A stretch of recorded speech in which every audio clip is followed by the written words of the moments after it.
Hi everyone, I hope you guys are all doing well. Happy Breast Cancer Awareness Month. Make sure to get your scans, your mammograms, all the good jazz. But I hope everyone is doing well.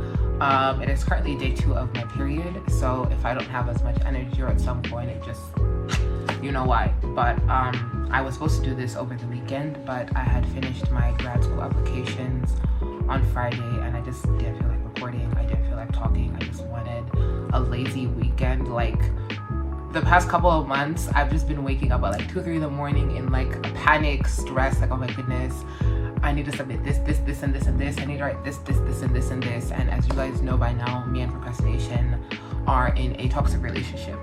But I finished, so yeah, this weekend I was just like, whew. So yeah, but before I get too complacent, I wanted to finish this because this had been on my calendar. But yeah, I am excited for this topic as I am every other motherfucking topic I discuss. This topic, I'll probably rattle a few feathers, I don't care. It's also gonna be a very casual, but also, you know, a little bit of my research is gonna be involved. But this is just something that I have experienced myself, so it will also be heavily anecdotal, just growing up in Africa, growing up and engaging with people in the diaspora. And yeah, it's just something I want to talk about and just seeing what's been whining lately in the media. Perfect time to talk about it. Lighters, glasses, mugs, y'all bitches know the drill. Get comfortable and let's have a little chit chat. Now, I don't know what is going on or what has been whining recently, but I have observed, and these are things I've observed just going on the internet, socializing with people, all these reality dating shows, that y'all hate black people. Y'all hate black people, and most specifically, you guys hate black women.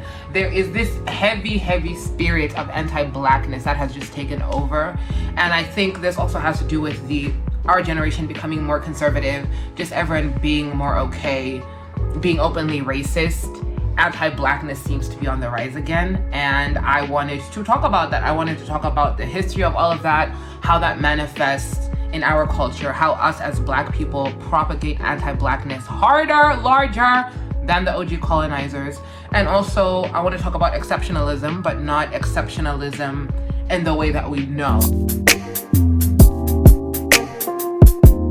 Before we get into anti-blackness, how that is manifesting today and how that ties into exceptionalism, I want us to really understand the historical context of anti-blackness and colonialism and how this language has been used and has conditioned us to see blackness as something to get rid of, as something dirty, as something gross. 500 something years ago, we had the unfortunate displeasure of welcoming the OG colonizers on African soil, on African land, and they all quickly began the spread for Africa, the grab for Africa, for land, and they needed to justify this domination somehow, because when you look at it for what it really is, it is a group of people who have come, invaded land, stripped everyone of their culture, they have killed those who have been too hard, and then they still want to present as, we are good people, we are doing a good thing. How do they do that? Through the construction of race.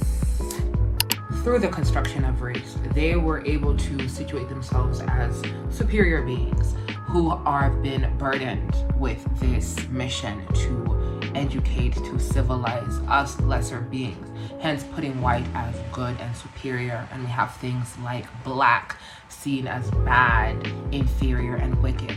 And they would reinforce these things in language, in religion, media, violence, brainwashing, and cultural erasure. Basically, these tools of reinforcement have been very successful and have managed to span generations upon generations. It's one thing to tell people something, but they need to believe it. They need to be able to keep carrying on what you say long after you have gone. And good ways that they did this was through literature, media, language, censoring all the things that we do. And we have seen in history the effective way to destabilize a people, to completely eradicate whatever kind of advancement that they had going on, is to make them lose their identity, is to confuse them, displace them in their own country. Cue the anti-black propaganda. If we look back at all the media that they used to give out about Black people, people of color, how they would depict us, how they would describe us. You would think we are animals. We are wild animals. And this has really become a personal gripe for me, right? Because we are well aware. Well, okay, let me not just assume, but those of us who have access to these things can read, who can talk to people who are around, who know enough to know about colonialism and the anti-Black sentiment. It seems like now we just kind of parrot that shit unconsciously. We don't even think about, hey, like what I'm saying, what I'm doing, how I'm presenting, what are the larger implications of these things?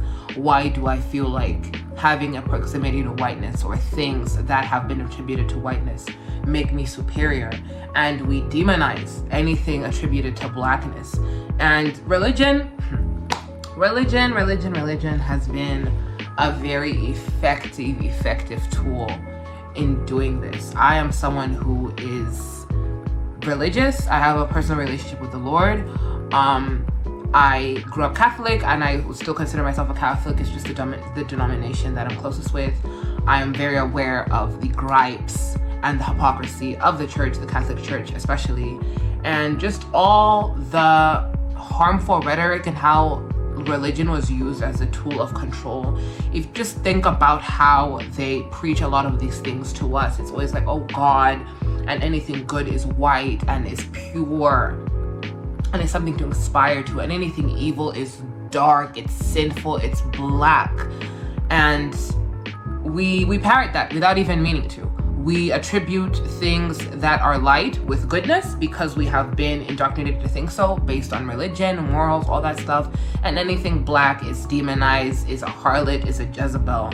And they're very good at this in media, the tropes that we have, but that is gonna be down there. But I'm just trying to say, and it's been something that's been hard and difficult for me, having to want to have a personal relationship with the Lord, decolonize my mind, but also the nuances of being a bisexual woman. It's not been easy, and trying to figure that out for myself, and knowing when the Bible is being used to indoctrinate me, is being used to keep me in social control and social order. I think if we actually all really sat down and read the Bible and dissected it and understood it, we would see that a lot of what we are aiming for, the way we're acting, it's all performative. It has really nothing to do with our personal faith, our spiritual faith, our relationship with the Lord, closest to God, really wanting to better people, but just the performance of, I want to look better, I want to appear better, because by that, it's proximity to whiteness, which is proximity to goodness, which is proximity to being a good person. Whiteness has become the standard, yet Black people are your motherfucking blueprint. Which brings us to this segment, which is how all of this has manifested to self-hate and just this intense spirit of anti-Blackness. Like I said, historically they had the media, and this has only evolved. You know, we had caricatures of Black people, and then we had just one kind of archetype of the Black woman. Well, 3 that I can think of. Is it 3? It was the Mammy, the Jezebel, and the Sapphire.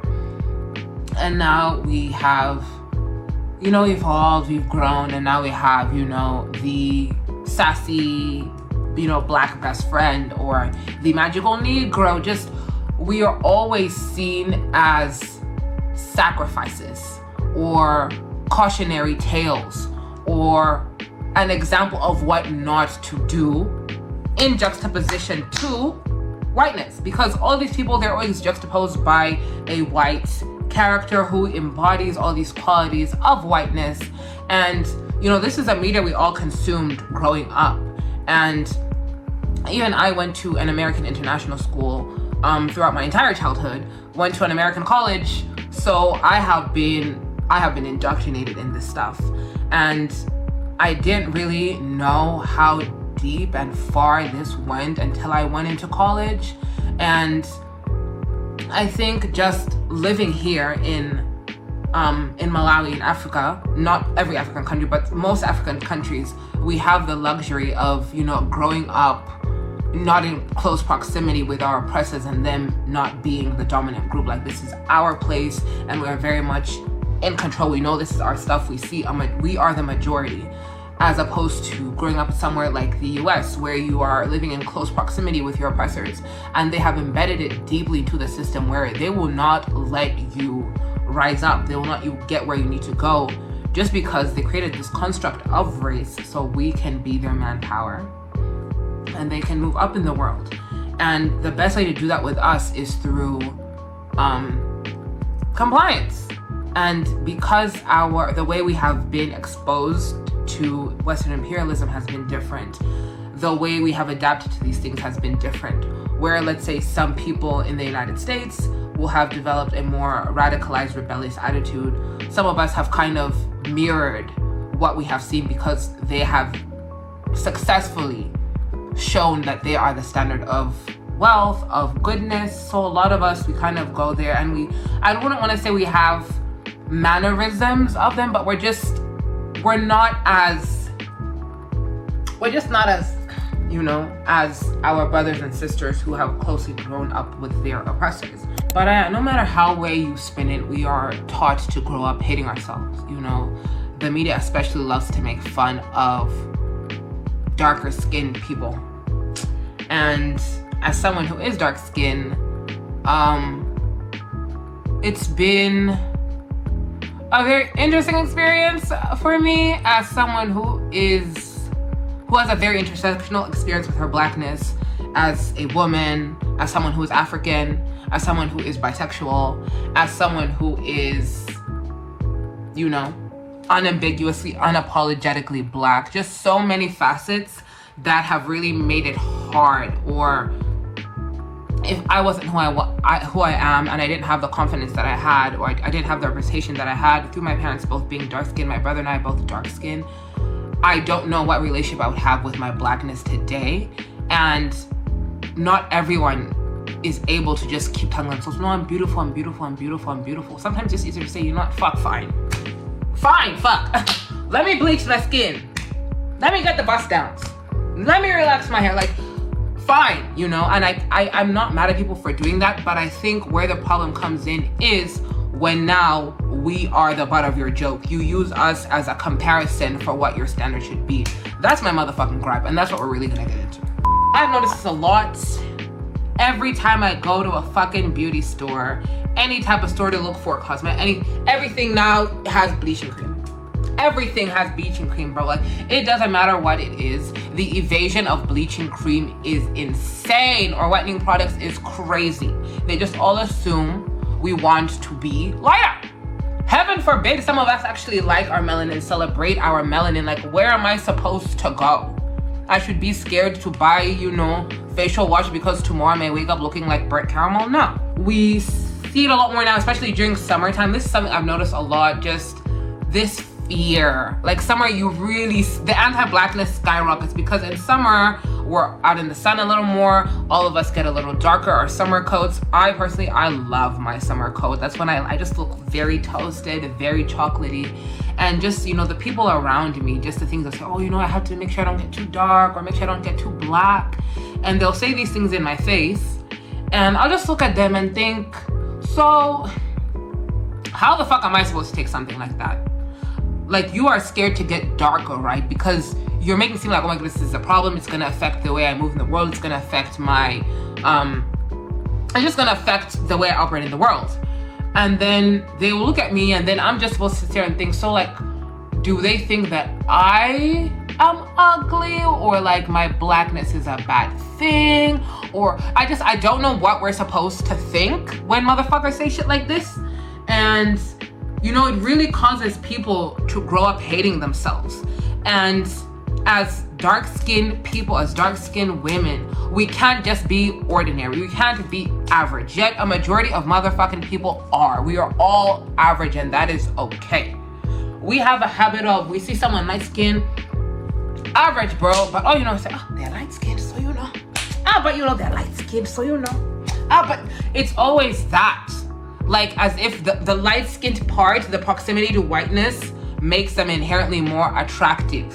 But those of us who are darker, the stuff I have been told, I should hate my blackness, but it's become this obsession. And again, I'm speaking anecdotally most of the time, but just what I have seen, it's this insane obsession to have light-skinned babies, to just be closer to whiteness. And this doesn't always mean, you know, how you look, but that can also be, like I said, how you talk, how you present yourself, attributing qualities that make you feel more white, good, pure, whatever. Good hair, the obsession with good hair and hair texture. But of course, you know, there's some dark-skinned people, just any other person who's lived out, anyone who is black. Some of them might feel, hey, shit, you know, I want to hop aboard the bandwagon. I don't want to be grouped into that, you know, category of being like, you know, a degenerate, of being black. Like, I don't claim those things. And then you have the exceptional Negro. The exceptional Negro ties a lot into the exceptionalism I want to talk about. And when you think the exceptional Negro, you think someone who is 10.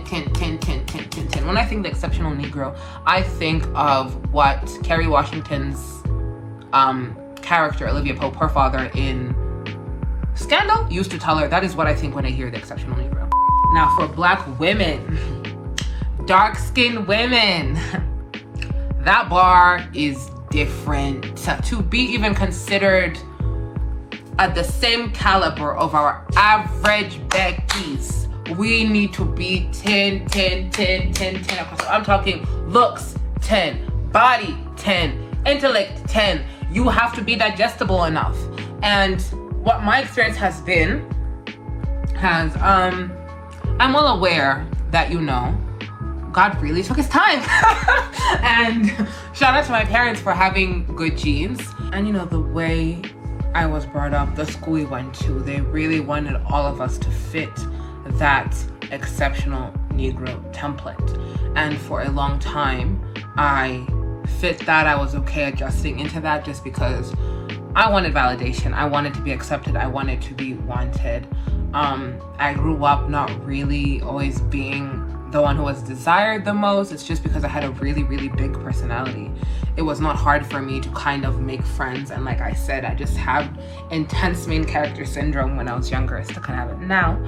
But those things never really affected me. Only when I was a teenager, it's really when I started looking at myself in regards to my complexion, my skin color, how I present in the world, and just wanting so badly to be wanted. And it resulted in me getting into relationships with people who I shouldn't have been with, who would really made me question my worth. They made me hate my skin color. They would make fun of my skin color, just really bringing me down. The people around me, most of my friends are of a lighter complexion than I am, and just seeing how they didn't really have to do much to get noticed, but the amount of effort that I've always had to put into not only my appearance, but just how I talk, how I present myself, just a conscious effort all the time to know that I cannot be average. And it's something I struggled with now, is just being average. I don't know how to do that. I feel like I always kind of have to be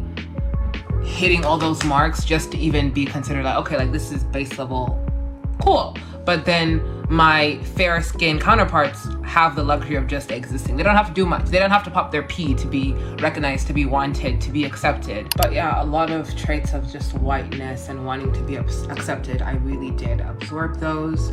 And yeah, you really just, I wouldn't say I hated myself, but I never looked at myself and thought, wow, like you're so beautiful. But yeah, really just craving that external validation, wanting to be wanted, wanting to be seen as special, as worthy, and just never getting that attention when I was younger.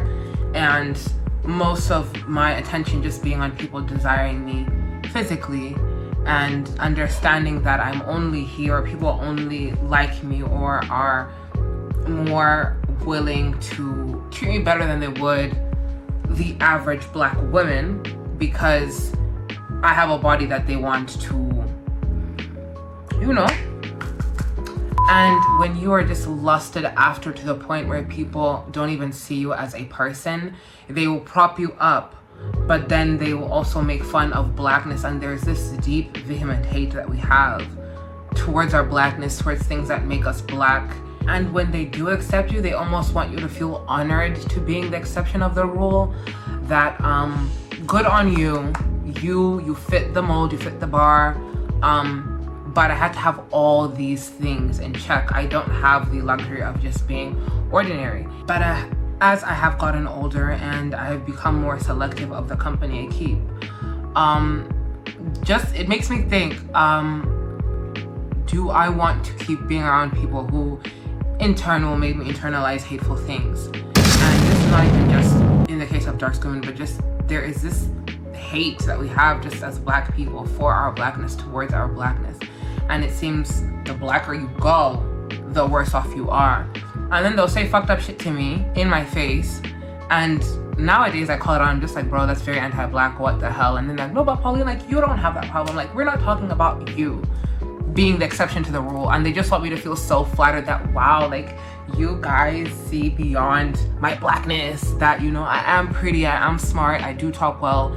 And I think it's the way I talk and present myself disarms people, and they think I'm digestible, and then they realize, oh, Pauline is not gonna take bullshit. I'm not gonna take the anti-Blackness, I'm not gonna take racism. I'm always gonna ask and question things, and people don't like that. And then in the end, you kind of get ostracized.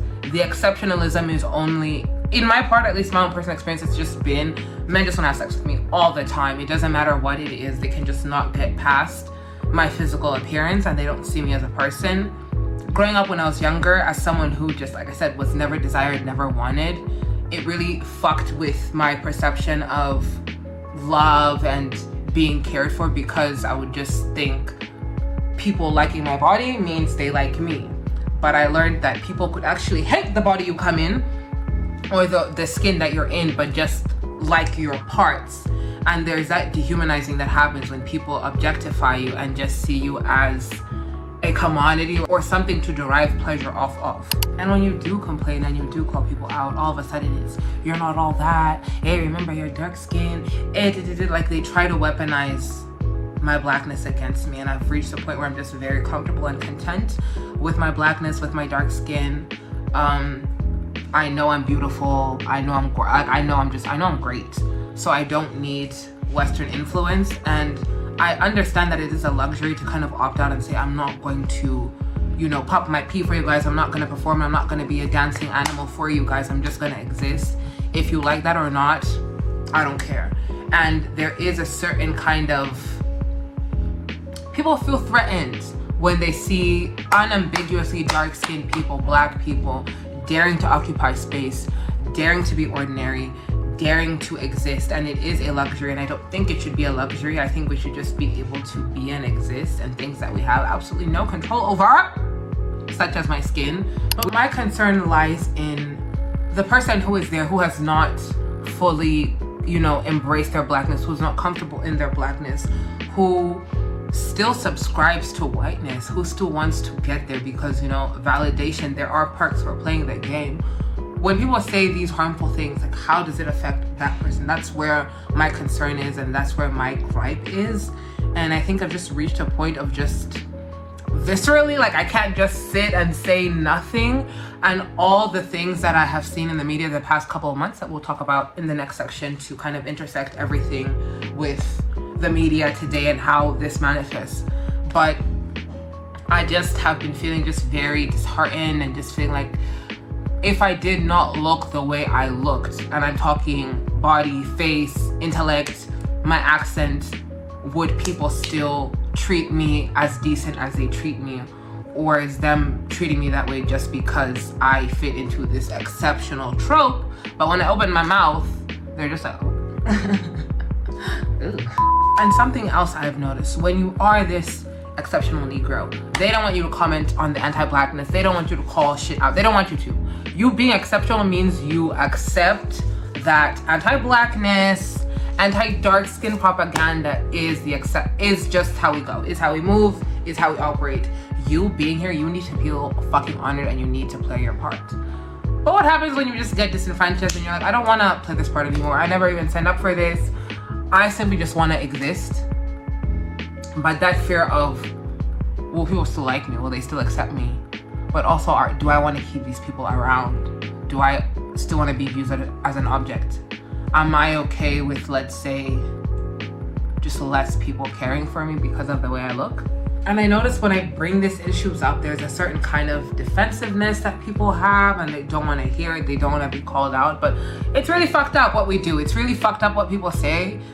You guys may not know it, but you are actively hurting people. It's very strange for me to be around people and they spew anti-Black sentiment, but then they prop me up. It just creates such a weird way of viewing yourself and your worth. You kind of see yourself as not a full person, but as like parts of a whole. And I've opted out of that. I do not care. That's exactly why I'm sitting here making this video. That's exactly why I know some people are gonna be like, oh, Pauline is just talking, like what is she saying? That's not true. It's very, very true. Colorism, anti-Blackness, a huge, huge issue over here. And not just here, Malawi, but here, everywhere. Africa, the world. And we really need to start talking about these things. Critically, academically, just out of motherfucking curiosity. Like, why do you say the things that you do? Why do you think that Blackness, that being dark, being Black is such a bad thing? Outside of the outside influence that you've heard, why is Blackness to you, especially dark-skinned Blackness, just something to be rid of? Something as seen as like a transitional point.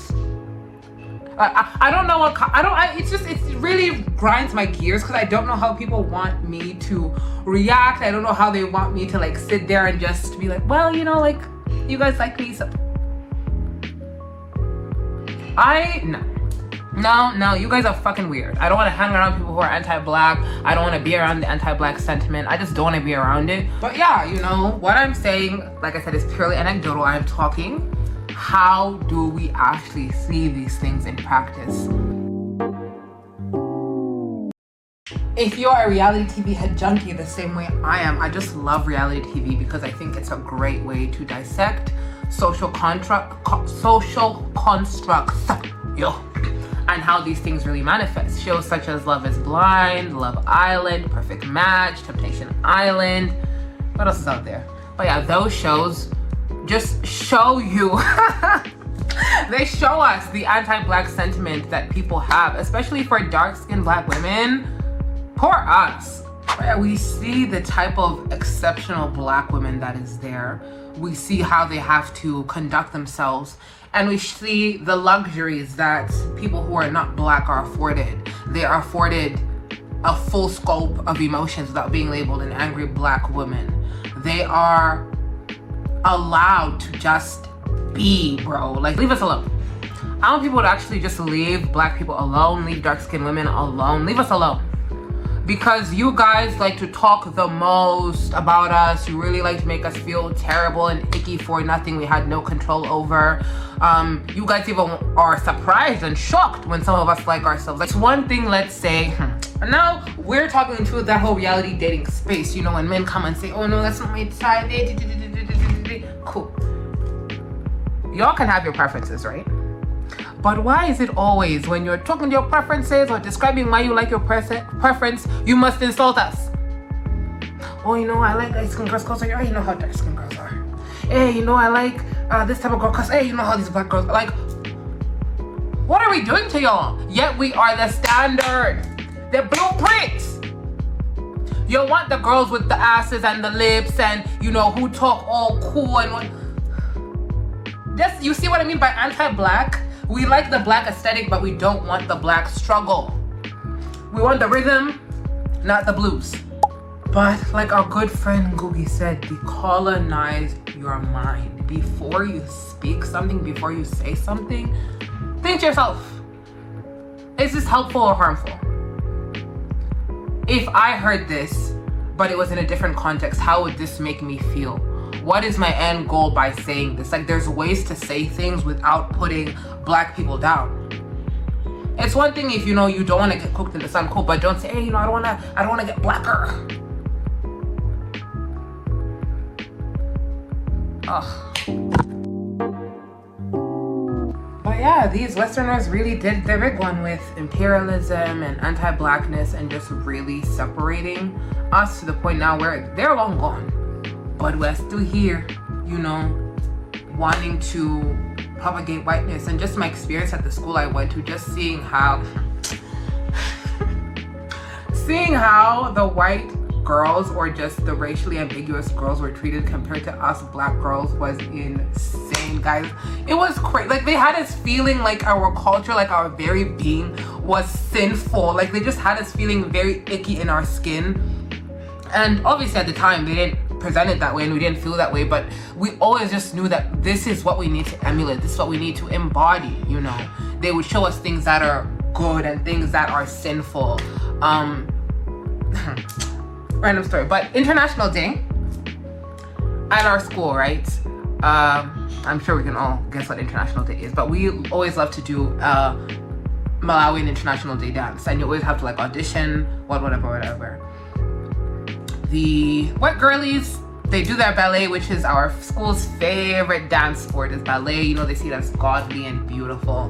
When we would audition, you know, African culture, the dancing is, you know, it's very loose.